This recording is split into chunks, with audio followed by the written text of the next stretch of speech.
live button. Okay, sounds good. I'm on. All right. Ready?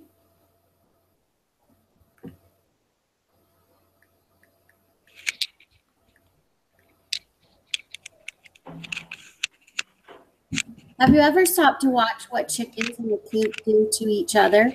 There is a chicken who is different from the others. They slowly start pecking on it until either the chicken dies or it is rescued.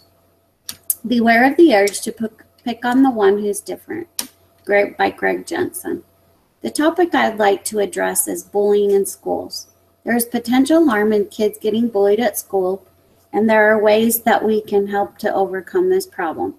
I will discuss who is targeted, statistics, physical and emotional trauma it causes, and ways we can help to eliminate this problem in the schools. Who is targeted? Bullying happens everywhere and to anybody. Lesbian or gay, those with disabilities, and those who are socially isolated are the ones that are at risk of being bullied. I'd like to read an article from the New York Times about a teenager who was abused by her friends. In her words, she states, "As a fool, however, for teenage girls pick their targets by familiarity. They are less likely to torment someone small and insignificant, and more likely to viciously turn on their friends, preferably the weakest link in their group. Prey who is easy for them to catch and take down. I was the weakest link. I was the wounded gazelle, and thus I became their target. It was eerie because when my eventual demise began, I had no idea what was going on. Yes, it was slightly fishy. They had stopped calling me, stopped saying hi to me in the hallway, but I assumed it was just nothing. Again, I was wrong. Once the period of silence came to a close, all hell broke loose. Vicious rumors began spreading around, and dirty looks and foul words were thrown my way in the hall. I was forced off the lunch table and into social leprosy.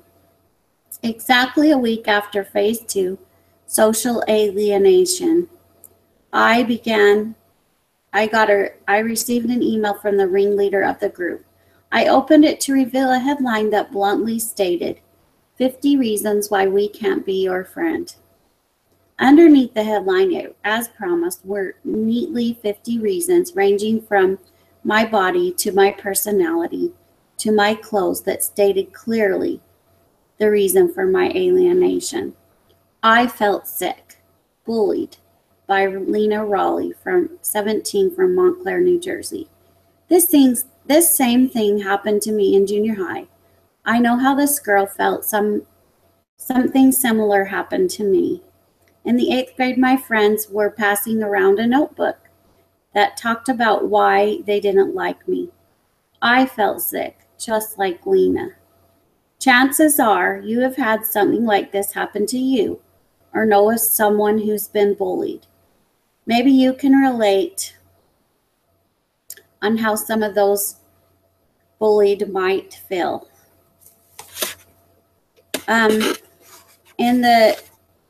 There's an organization called standforthesilent.org. 70.6% of U.S. students have seen bullying in their schools. What are some of the impacts? Truancy. Nearly 160,000 students stay home daily because of being bullied. Headaches, stomach aches, reduced appetite, shame, anxiety, irritability, aggression and depression, low self-esteem, suicide in extreme cases. Arne Duncan from the U.S. Secretary of Education states, children cannot get a quality education if they don't first feel safe at school.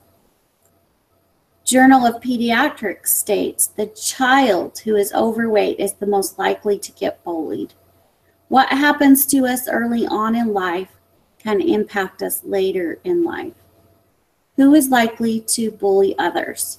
The first type are well-connected to peers, have social power, are worried about being popular, and likes to be in charge of others. The second type, others might be more isolated, have low self-esteem, less involved in the school, be easily pressured by their peers, and they are emotionally detached. The reason they bully is to fulfill a need of being bigger than those they bully. In this situation, there are no winners.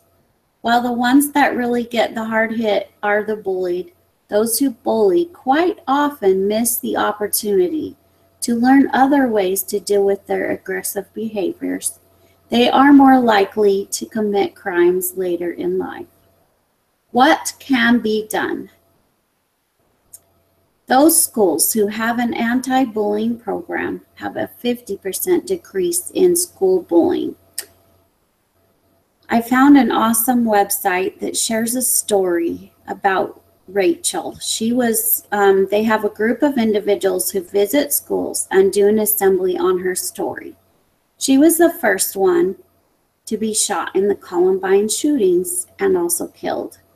In the 17 years since we lost 12 innocent lives, including Rachel, her legacy has touched 22 million people and is the foundation for creating programs that promote positive climates in K-12 schools.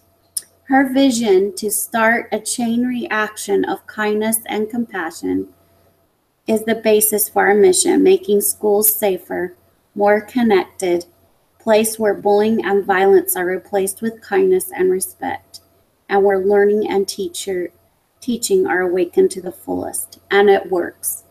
Over 1.5 million people are involved in Rachel's Challenge programs. More than 1,200 schools and businesses are reached. Over 150 suicides are averted, bullying and violence decrease. Community service and acts of kindness increase.